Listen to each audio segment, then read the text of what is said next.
السلام علیکم ناظرین، آج اس ویڈیو میں ہم سعد الشریعہ علیہ الرحمت والرضوان کی حیات و خدمات کے بارے میں جانیں گے۔ سعد الشریعہ علیہ الرحمت والرضوان کا ابتدائی حالات۔ سعد الشریعہ بدر طریقت، محسن اہل سنت، خلیفہ اعلیٰ حضرت، مصنف بہار شریعت حضرت علامہ مولانا الحاج مفتی محمد امجد علی اعظمی رضوی سنی قادری برکاتی رحمت اللہ تعالی علیہ 1300 ہجری مطابق 1882 عیسوی میں مشرقی یوپی ہند کے قصبہ مدینۃ العلماء گھوسی میں پیدا ہوئے۔ آپ کے والد ماجد حکیم جمال الدین علیہ الرحمت والرضوان اور دادا حضور خدا بخش رحمت اللہ تعالی علیہ فن طب کے ماہر تھے۔ آپ نے ابتدائی تعلیم اپنے دادا حضرت مولانا خدا بخش رحمت اللہ تعالی علیہ سے گھر پر حاصل کی، پھر اپنے قصبہ ہی میں مدرسہ ناصر العلوم میں جا کر گوپال گنج کے مولوی الہی بخش رحمت اللہ تعالی علیہ سے کچھ تعلیم حاصل کی، پھر جونپور پہنچے اور اپنے چچا زاد بھائی اور استاذ مولانا محمد صدیق رحمت اللہ تعالی علیہ سے کچھ اسباق پڑھے، پھر جامع معقولات و منقولات حضرت علامہ ہدایت اللہ خان رحمت اللہ تعالی علیہ سے علم دین کے جھلکتے ہوئے جام نوش کیے اور یہیں سے درس نظامی کی تکمیل کی، پھر دورہ حدیث کی تکمیل پیلی بھیت میں استاذ المحدثین حضرت مولانا وسیع احمد محدث صورتی رحمت اللہ تعالی علیہ سے کی۔ حضرت محدث صورتی رحمت اللہ تعالی علیہ نے اپنے ہونہار شاگردوں کی اعلیٰ صلاحیتوں کا اعتراف ان الفاظ میں کیا ہے کہ مجھ سے اگر کسی نے پڑھا تو امجد علی نے پڑھا۔ سعد الشریعہ علیہ الرحمت والرضوان کا علم دین کے لیے پیدل سفر کرنا۔ سعد الشریعہ علیہ الرحمت والرضوان نے طلب علم دین کے لیے جب مدینۃ العلماء گھوسی سے جونپور کا سفر اختیار کیا، ان دنوں سفر پیدل یا بیل گاڑیوں پر ہوتا تھا، چنانچہ راہ علم دین کے عظیم مسافر سعد الشریعہ علیہ الرحمت والرضوان مدینۃ العلماء گھوسی سے پیدل سفر کر کے اعظم گڑھ آئے، پھر یہاں سے اونٹ گاڑی پر سوار ہو کر آپ رحمت اللہ تعالی علیہ جونپور پہنچے۔ سعد الشریعہ علیہ الرحمت والرضوان کا حیرت انگیز قوت حافظہ کہ سعد الشریعہ علیہ الرحمت والرضوان کا حافظہ بہت مضبوط تھا۔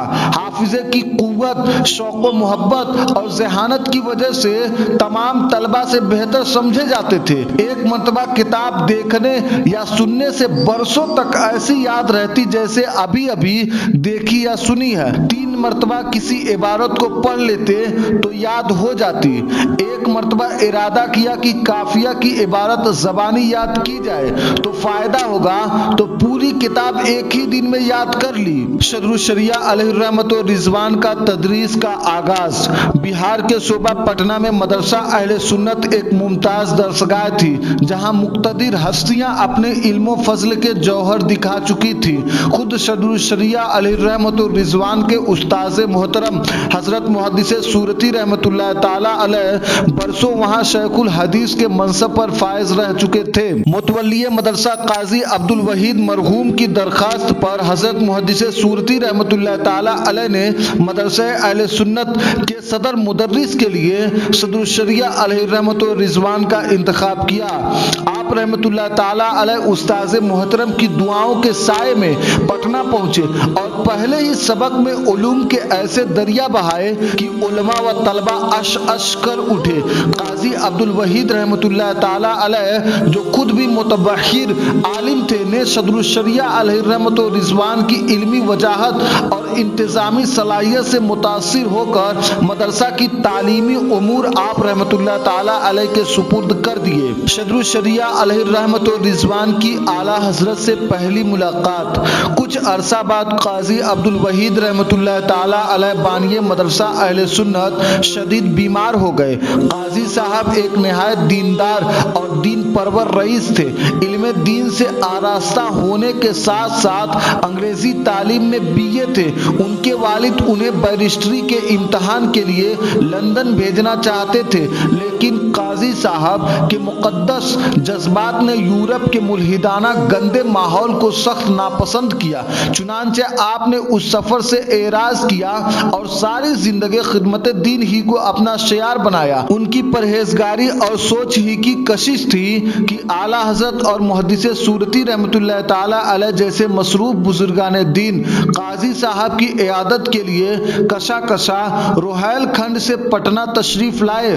اسی موقع پر شیخ الشریعہ بدر الطریقت مفتی محمد امجد علی اعظمی رحمۃ اللہ تعالی علیہ نے پہلی بار اعلیٰ حضرت علیہ الرحمۃ والرضوان کی زیارت کی۔ اعلیٰ حضرت رحمۃ اللہ تعالی علیہ کی شخصیت میں ایسی کشش تھی کہ بے اختیار شیخ الشریعہ بدر الطریقت کا دل آپ رحمۃ اللہ تعالی علیہ کی طرف مائل ہو گیا اور اپنے استاذ محترم حضرت سیدنا محدث سورتی رحمۃ اللہ تعالی علیہ کے مشورے سے سلسلہ عالیہ قادریہ میں اعلیٰ حضرت رحمۃ اللہ تعالی علیہ سے بیعت ہو گئے۔ اعلیٰ حضرت رحمۃ اللہ تعالی علیہ اور حضرت محدث سورتی رحمۃ اللہ تعالی علیہ کی موجودگی میں ہی قاضی صاحب نے وفات پائی۔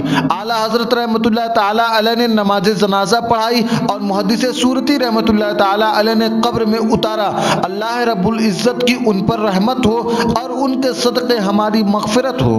قاضی صاحب رحمۃ اللہ تعالی علیہ کی رحلت کے بعد مدرسہ کا انتظام جن لوگوں کے ہاتھ میں آیا، ان کے نامناسب اقدامات کی وجہ سے شیخ الشریعہ رحمۃ اللہ تعالی علیہ سخت قبیدہ خاطر اور دل برداشتہ ہوئے اور سالانہ تعطیلات میں اپنے گھر پہنچنے کے بعد اپنا استعفیٰ بھجوا دیا اور مطالعہ کتب میں مصروف ہو گئے۔ پٹنہ میں مغرب زدہ لوگوں کے برے برتاؤ سے متاثر ہو کر ملازمت سے بیزار ہو چکے تھے۔ معاش کے لیے کسی مناسب مشغلہ کی جستجو تھی۔ والد محترم کی نصیحت یاد آئی کہ میراث پدر خواہی علم پدر آموز، یعنی والد کی میراث حاصل کرنا چاہتے ہو تو والد کا علم سیکھو۔ خیال آیا کہ کیوں نہ علم طب کی تحصیل کر کے خاندانی پیشہ طبابت کو ہی مشغلہ بنایا جائے۔ چنانچہ شوال 1326 ہجری میں لکھنؤ جا کر 2 سال میں علم طب کی تحصیل و تکمیل کے بعد وطن واپس ہوئے اور مطب شروع کر دیا۔ خاندانی پیشہ اور خداداد قابلیت کی بنا پر مطب نہایت کامیابی کے ساتھ چل پڑا۔ ذریعہ معاش سے مطمئن ہو کر جمادی الاولیٰ 1329 ہجری میں آپ رحمۃ اللہ تعالی علیہ کسی کام سے لکھنؤ تشریف لے گئے۔ وہاں سے اپنے استاذ محترم رحمۃ اللہ تعالی علیہ کی خدمت میں پیلی بھیت حاضر ہوئے۔ حضرت محدث سورتی رحمۃ اللہ تعالی علیہ کو جب معلوم ہوا کہ ان کا ہونہار شاگرد تدریس چھوڑ کر مطب میں مشغول ہو گیا ہے تو انہیں بے حد افسوس ہوا۔ چونکہ شیخ الشریعہ علیہ الرحمۃ والرضوان کا ارادہ بریلی شریف حاضر ہونے کا بھی تھا، چنانچہ بریلی شریف جاتے وقت محدث سورتی رحمۃ اللہ تعالی علیہ نے ایک خط اس مضمون کا اعلیٰ حضرت رحمۃ اللہ تعالی علیہ کی خدمت میں تحریر فرما دیا تھا کہ جس طرح ممکن ہو آپ ان سے یعنی شیخ الشریعہ علیہ الرحمۃ والرضوان کو خدمت دین و علم دین کی طرف متوجہ کیجیے۔ جب شیخ الشریعہ علیہ الرحمۃ والرضوان کی اعلیٰ حضرت علیہ الرحمۃ والرضوان کے در دولت پر حاضری ہوئی تو آپ رحمۃ اللہ تعالی علیہ نہایت لطف و کرم سے پیش آئے اور ارشاد فرمایا آپ یہیں قیام کیجیے اور جب تک میں نہ کہوں واپس نہ جائیے، اور دل بستگی کے لیے کچھ تحریری کام وغیرہ سپرد فرما دیے۔ تقریباً 2 ماہ بریلی شریف میں قیام رہا اور اعلیٰ حضرت علیہ الرحمۃ والرضوان کی صحبت میں علمی استفادہ اور دینی مذاکرہ کا سلسلہ جاری رہا، یہاں تک کہ رمضان المبارک قریب آ گیا۔ شیخ الشریعہ علیہ الرحمۃ والرضوان نے گھر جانے کی اجازت طلب کی تو اعلیٰ حضرت علیہ الرحمۃ والرضوان نے ارشاد فرمایا جائیے، لیکن جب کبھی میں بلاؤں تو فوراً چلے آئیے۔ شیخ الشریعہ علیہ الرحمۃ والرضوان خود فرماتے ہیں میں جب اعلیٰ حضرت علیہ الرحمۃ والرضوان کی بارگاہ میں حاضر ہوا تو دریافت فرمایا مولانا کیا کرتے ہیں؟ میں نے عرض کی مطب کرتا ہوں۔ اعلیٰ حضرت علیہ الرحمۃ والرضوان نے فرمایا مطب بھی اچھا کام ہے، العلم علمان، علم الادیان و علم الابدان، یعنی علم 2 ہے، علم دین اور علم طب، مگر مطب کرنے میں یہ خرابی ہے کہ صبح صبح قارورہ یعنی پیشاب دیکھنا پڑتا ہے۔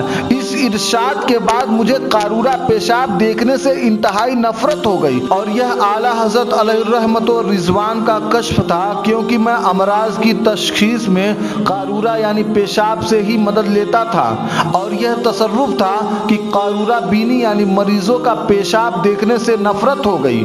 گھر جانے کے بعد چند ماہ بریلی شریف سے خط پہنچا کہ آپ فوراً چلے آئیے۔ چنانچہ صدر الشریعہ علیہ الرحمت و رضوان دوبارہ بریلی شریف حاضر ہوئے۔ اس مرتبہ انجمن اہل سنت کی نظامت اور اس کے پریس کے اہتمام کے علاوہ مدرسہ کے کچھ تعلیمی کام بھی سپرد کیا گیا۔ گویا اعلیٰ حضرت علیہ الرحمت و رضوان نے بریلی شریف میں آپ رحمۃ اللہ تعالی علیہ کے مستقل قیام کا انتظام فرما دیا۔